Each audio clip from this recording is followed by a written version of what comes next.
Good morning and welcome to the Bible study of the Gospel according to John. My name's Jake. We are now in chapter 6 of this Bible study, so we're moving along. Today we're going to cover the miraculous miracle of Jesus feeding the 5,000 men, which does not include, that number does not include an estimate of women and children as well being among those 5,000 men. So it's likely a lot more, maybe 2 or 3 times that number. This event was recorded in all four Gospels. There's details in each Gospel that we can put together to get the full account, or at least a clearer account. However, each one is self-containing, but we can pick up little details in each one of those Gospels. So I have them linked, and we may kind of glance at them during this study. But we'll be reading from John's Gospel. And so, as per our usual method, we're going to read through the scripture first, and then we're going to circle back and talk about history, context, anything that might help us understand what the meaning of these scriptures were to the intended audience at the time they were written, and also how they can apply to us. And we'll end the study of how these things can apply to us. What we've read can apply to us. I hope everyone's had a good week since we last met, and I hope that all is well with you.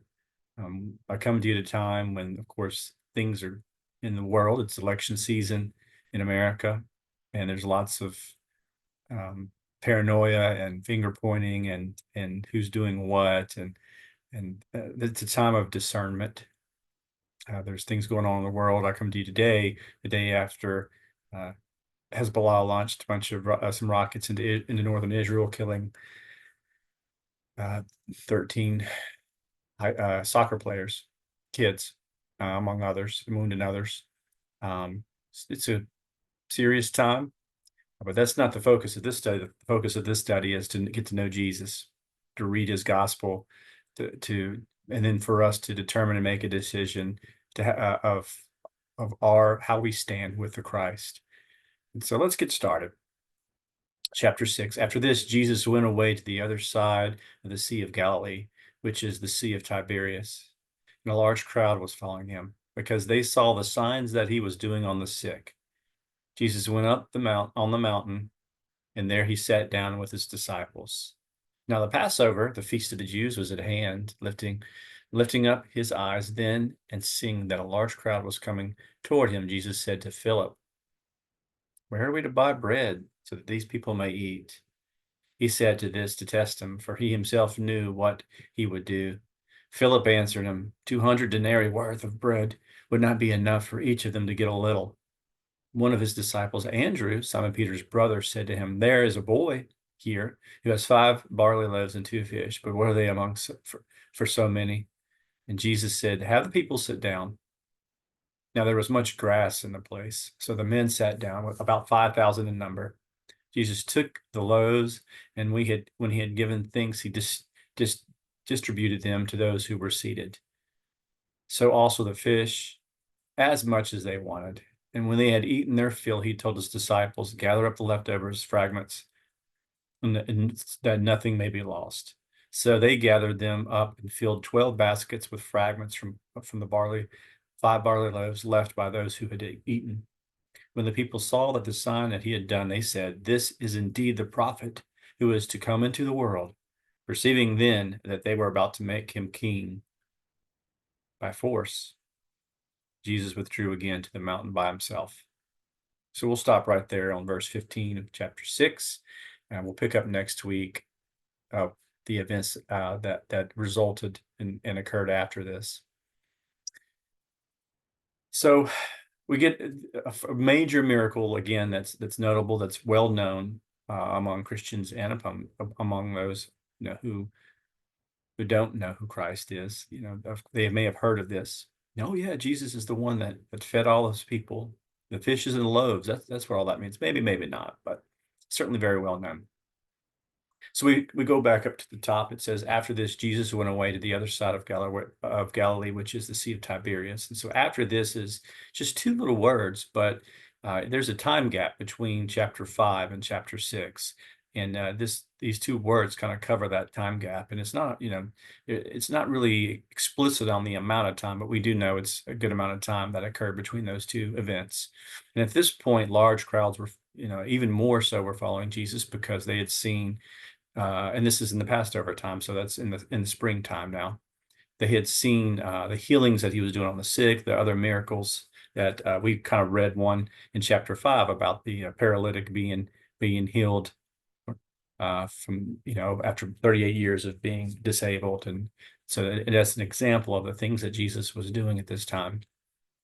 And so he's accumulating large people, and they're following his every move. Jesus likely was finding it harder and harder to find opportunities of solitude or anything like that, and being able to spend individual one-on-one time with his actual disciples. It's becoming very public at this point. And so these people were following Jesus for those things.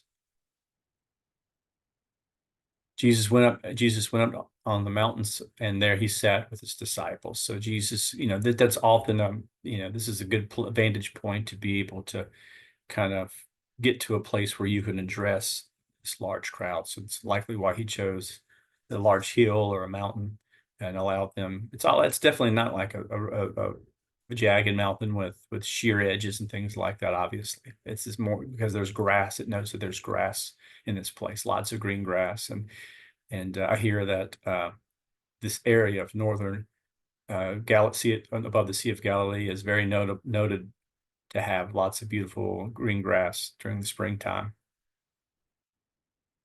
So they sat down to listen while they were there to listen.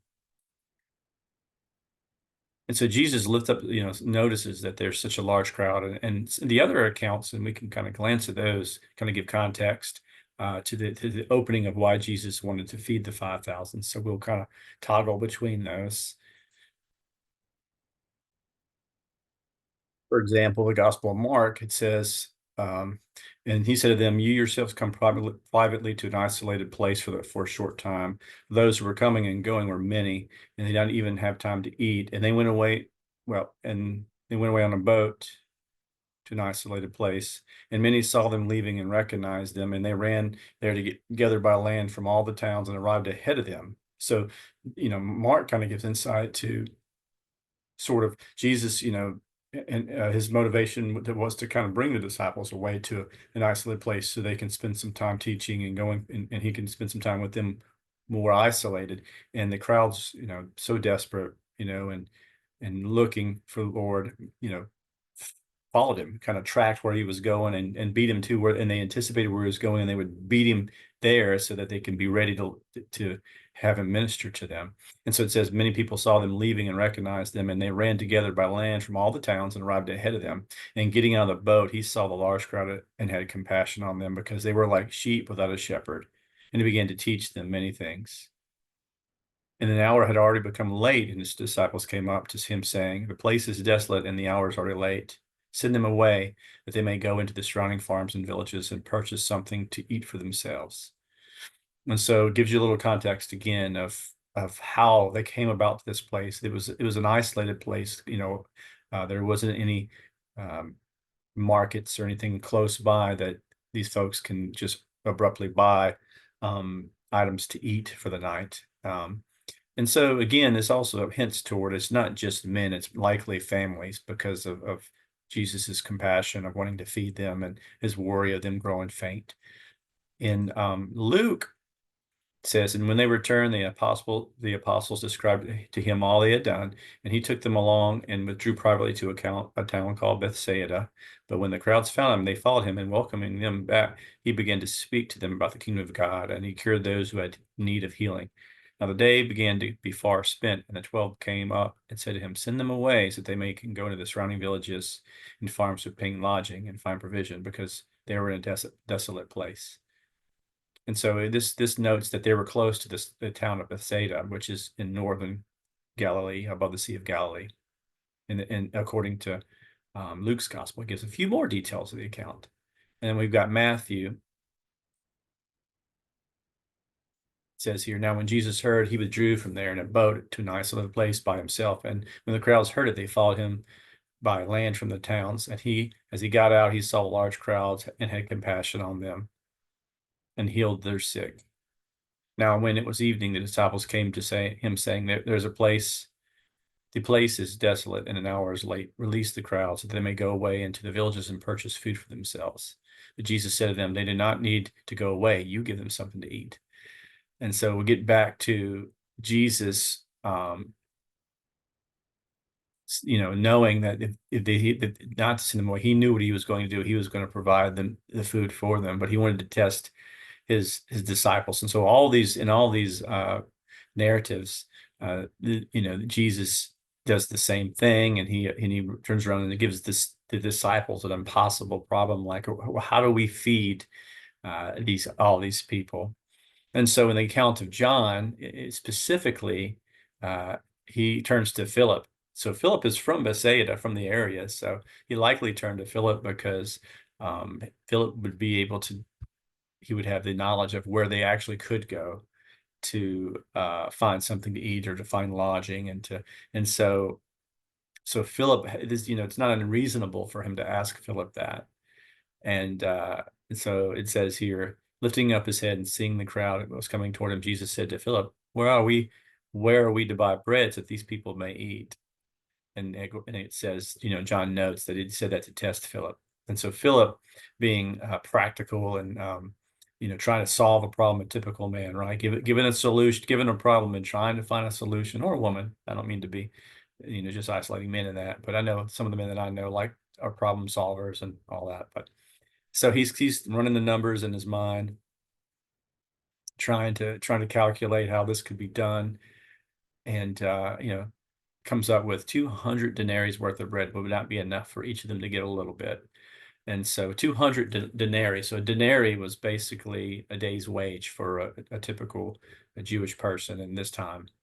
And so he's saying, 3/4 of a year's worth of salary couldn't possibly buy enough bread or food or anything for them to get even a little bit. So that's just, you can just imagine the sheer number of people and the mouths that need to be fed.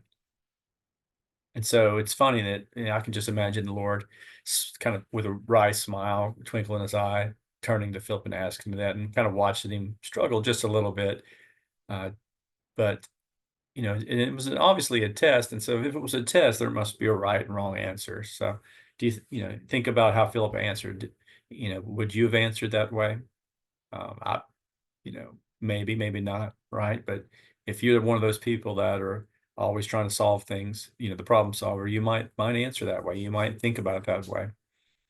But Philip answered wrongly, right? Because he's trying to solve this impossible task with his own means, with the means of materialistic means, with the means of it's in this particular situation, minus he's not including Jesus or God in this particular math equation, right? He's not including that. He's not accounting for that. And so so in this case, he failed the test, or at least didn't get it right. It doesn't mean his intent or his heart was wrong, but certainly didn't consider God, the Lord God, being among their midst. God made flesh, who can do anything, being among their midst. And he had witnessed some things already. He's been witnessing things. So, those are more things against him, sort of. But, Philip was also he followed John the Baptist. He was a good disciple. He's probably getting a little too much giving him too much of a hard time in this. He was actually, but in this case, he's a practical thinker. So then we also see Andrew, Simon's Peter's brother, chiming in. One of the disciples, Andrew, Simon Peter's brother, said to him, "There is a boy who has 5 barley loaves and 2 fish, but what are they among so many?" And so Andrew is always kind of referred to as Simon Peter's brother, because Simon Peter is very notable as the leader of the disciples throughout the scriptures. And so he kind of always has a back seat, so to speak, to Peter. I'm sure that you've had siblings that when you were being evaluated or compared to, you were always compared to a smarter, good, better looking, or more successful sibling, older sibling, likely, or you might have been compared to, especially if you're a middle child or a younger child. Why can't you be more like so and so? And so maybe Andrew experienced some of that. But Andrew's very was a connector. He was a faithful disciple, and he should have much notoriety because he's the one that brought Peter to Jesus in the beginning of this gospel. And he's a he didn't really say a lot, didn't write a lot, but he connected people, and that's things won't happen unless you have someone who does that. So he is important.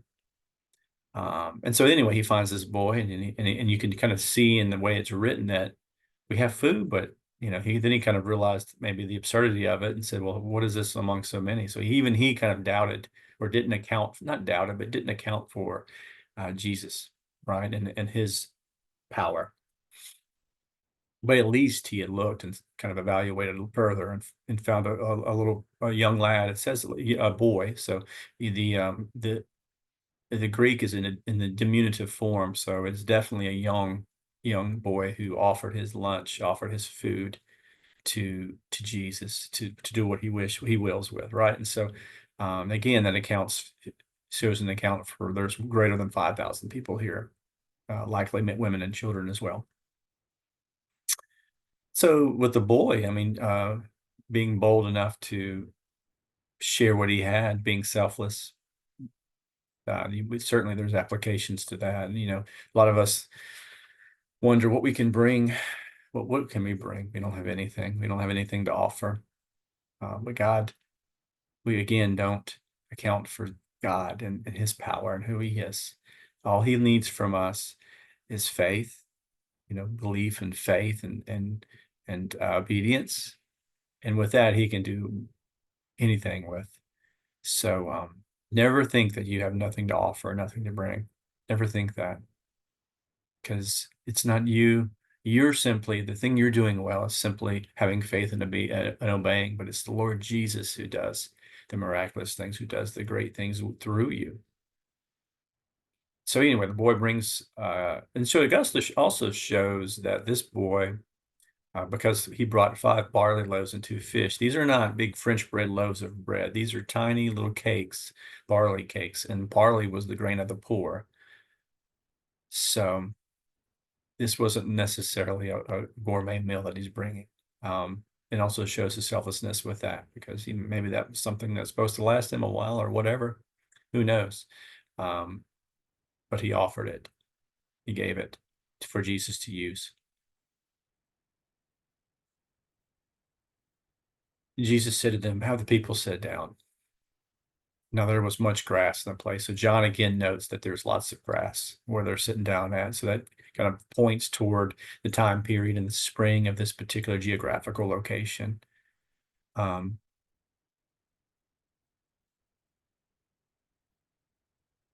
So the men sat down, about 5,000 in number, and Jesus took the loaves, and when he had given thanks, he distributed them to those who were seated, and also the fish as much as they wanted. And when they had eaten their fill, he told the disciples, gather up the leftover fragments, that nothing may be lost. And so Jesus didn't only just meet their need, he overflowed their need. He gave them more than enough for them to be filled with food, to have plenty of food, and then even to have leftovers. And so just goes to show the Lord, when he blesses in abundance, in this case, for sure, in this particular example.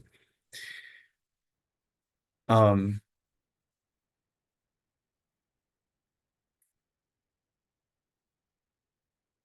he gathered and filled the 12 baskets with fragments. And there's probably some significance with the number 12 there. 12 disciples, 12 tribes of Israel. Some of the probably a deeper theological thought and discussion with those. When the people saw the sign he had done, they said, this indeed is the prophet who is to come into the world. So the prophet who is to come into the world is hearkening back to Deuteronomy, with Moses saying, after me will come a prophet in whom you will listen to. And so the prophet, that phrase denotes that, which is a messianic or prophecy. perceiving that, then Jesus again perceives their thoughts, and so, and sees that by doing this, it really demonstrated how powerful he was, and that he can do way more things than any normal person, right? He's greater than any normal person. So he anticipated their desire to just make him become the Messiah by force. And that would be, they would get him, they would gather him together and force him to go make this proclamation before Herod and the Roman government and all that. And Jesus, again, we've talked about this a few times, is always aware of the prophetic timetable, his mission. And this wasn't his time. This was not how God, he and they had foreseen this, that it was to be fulfilled. He had to first come and deal with our sin, and offer himself as a sacrifice for all of humanity first, and deal with that before he can come and ruin as king of the earth, rule as reign. I said ruin, but reign as king of the earth, and rule and establish his kingdom, which is coming. It's coming. He will return. So he withdrew himself, and so he disappeared among the crowd and withdrew himself. And so that ends this particular miracle of feeding the 5,000. We're going to go into next week how Jesus, knowing their motives, will pick up on why they're just enamored with him and why they're following him. And he will teach them, and spoiler alert, he will thin out the crowds, because he will identify their motive. And it's not really a motive of serving and following him for their own sin and for their own salvation and for that need, but they're following him, for the time, for the temporal, for the physical needs of his provision to them, and as it relates to their reality in this world. So they miss the mark, and Jesus knows that, and so we'll see that next time. But for now, this ends with them just, it's kind of ends on a high. It ends on, wow, he's the Messiah, and there's lots of belief, but the motive of that belief is what comes into question. So just as we close, taking some of those notes, it's interesting that this is such a big miracle that it's in all four gospels, and it's recorded, in those gospels, and there's four different accounts, but very much you get different details from each one. And so it's it's a good example of when you're studying the Bible, and it's good to cross-reference to other accounts to get additional details of it. It's kind of like if you and four other people witnessed an event and you were interviewed on the news. It's likely that you're going to have lots of the same elements, and the overall story is going to be the same, or the overall account is going to be the same, but there may be details that you saw that you think are worthy to report, as opposed to another person who was interviewed and is reporting the same event. And so you kind of see that in this. And so it gives a complementary picture, and there's no contradictions. It's a complementary. And so I hope you follow up and look at those passages. Well, I hope that everyone has a wonderful week. And until the next time that I see you, and God bless you, and consider the Lord, ponder him, speak to him, pray to him. Don't let time go by without having an account and reconciling yourself to the Lord. Well, thanks so much, everybody. Take care.